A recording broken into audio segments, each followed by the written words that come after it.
Over 8 killings have been reported in the first few months of 2018 alone in connection with underworld gang activity. Investigators say that these killings have been connected to a gang war between 3 underworld groups. A man was shot dead on Messenger Street in the Colombo Fort area last afternoon, while another man was gunned down in Aturugiriya last evening. Police suspect that the underworld figure known as Markandure Madush, who is in hiding overseas, may be involved in both these killings. The origins of this conflict have been traced back to an incident in Obesekarapura Rajgiriya in 2016 when Markandure Harsha, the brother of Markandure Madush, was shot dead by notorious underworld figure Ranale Samayan. On the 17th of January 2017, Thanil Bandara, alias Banda, was shot dead in Aturugiriya, allegedly by members of Samayan's gang. On the 27th of February 2017, Samayan and 5 of his associates were killed in an attack on a prison transport bus in Kalutara. The police noted that underworld figures known as Angoda Lokka and Markandure Madush were involved in this shooting. Following the attack on the prison bus, Angoda Lokka and an associate known as Ladia had fled the country. Last year, a beautician from Aturugiriya identified as Manjula Sanduni was also murdered, as it was believed that she had tipped off the opposing gang members, leading to the murder of Thanil Bandara.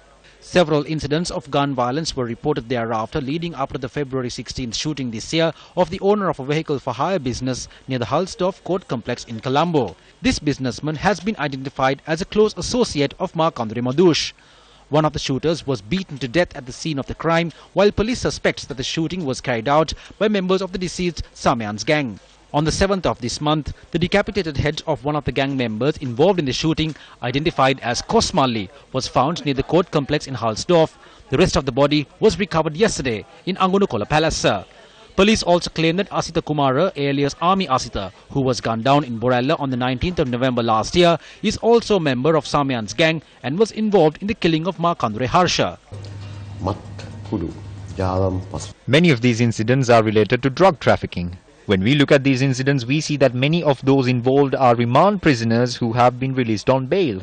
The STF is working together with the police divisions and the prisons department to strengthen the existing surveillance system to closely monitor such remand prisoners who are released on bail.